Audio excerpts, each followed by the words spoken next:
Israel के द्वारा Hezbollah पर एयर स्ट्राइक के बाद हिजबुल्लाह ने भी इजराइल पर हमले किए हैं।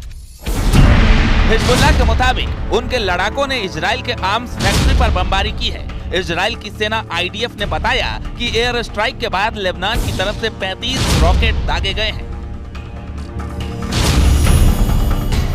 इससे पहले गाजा में फिलिस्तीन के साथ जारी जंग के बीच इजराइल ने मिडिल ईस्ट देश लेबनान में हिजबुल्लाह संगठन के ठिकानों पर एयर स्ट्राइक की है।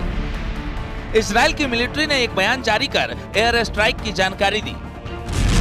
इजराइल के डिफेंस फोर्स ने बताया कि हिजबुल्लाह के 800 ठिकानों पर मिसाइल और रॉकेट से करीब से हमले किए गए। इस हमले में अब तक 356 लोगों की मौत हो गई है। 5000 से ज्यादा लोग घायल हुए हैं। हमले के बाद हर तरफ खामोशी और सन्नाटा पसरा है। हालांकि कई और जगह जोरदार धमाका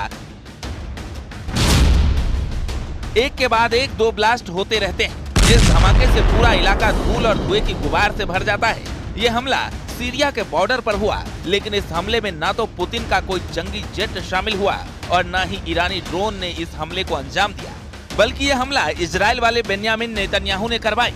दरअसल हिजबुल्लाह और इजराइल के बीच सीज फायर हुआ था। लेबनान में हिजबुल्लाह के आतंकी जश्न मना रहे थे। इजराइल के इस हमले की हिजबुल्लाह समर्थित टीवी पर लाइव टेलीकास्ट किया गया। इस हमले की लाइव रिपोर्टिंग भी हुई। हमले के बाद इजरायली सेना ने वीडियो जारी कर कहा कि शुक्रवार को सीरिया लेबनान बॉर्डर के पास हथियारों की तस्करी के लिए इस्तेमाल होने वाले रास्ते और हिजबुल्लाह के ठिकानों को आईडीएफ ने एयर स्ट्राइक की है।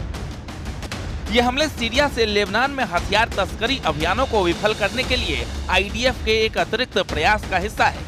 आईडीएफ हिजबुल्लाह को फिर से खड़ा होने की अनुमति नहीं देगा। पिछले कुछ दिनों से हिजबुल्लाह और इजराइल के बीच में युद्ध विराम लागू हुआ है। तब से इजराइल कई बार हिजबुल्लाह के ठिकानों पर हमले कर चुका है।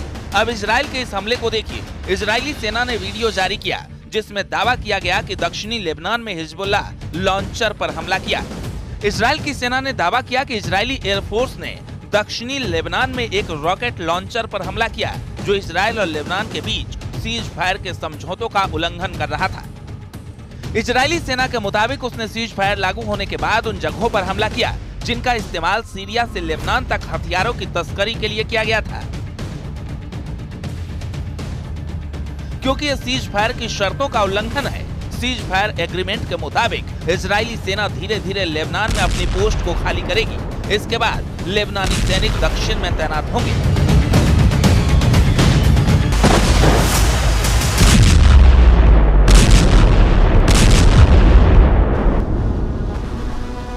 इजराइल के नए रक्षा मंत्री से लेकर इजरायली सेना के चीफ ऑफ स्टाफ तक अब नए सिरे से हिजबुल्लाह को मात देने की तैयारी में जुट गए हैं। इजरायली सेना ने एक वीडियो जारी किया है जिसमें दावा किया गया है कि इजरायली सेना के चीफ ऑफ स्टाफ दक्षिणी लेबनान में अग्रिम मोर्चों का दौरा कर रहे हैं। 52 सेकंड की इस वीडियो क्लिप में इजरायली सेना के chief lieutenant general Herzi Halevi उन इजरायली कमांडरों के साथ मौजूद हैं जो हिजबुल्लाह लड़ाकों से सीधी जंग करने में जुटे हैं। दक्षिणी लेबनान का ये वीडियो साफ दिखाता है कि इजरायली सेना हिजबुल्लाह की ताकत और क्षमता को लेकर कितनी गंभीर है। यही वजह है कि इजरायली सेना के chief lieutenant general Herzi Halevi war map पर एक-एक रणनीति को अपने कमांडरों के साथ साझा कर रहे हैं।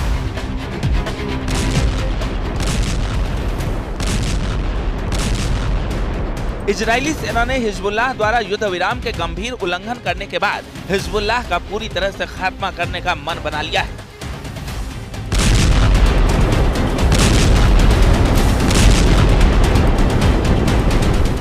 रॉयटर्स के मुताबिक हिजबुल्लाह के नए चीफ नईम कासिम ने दावा किया है हिजबुल्लाह को इजराइल पर जीत हासिल हुई है और ये 2006 में हुई जीत से भी बड़ी है।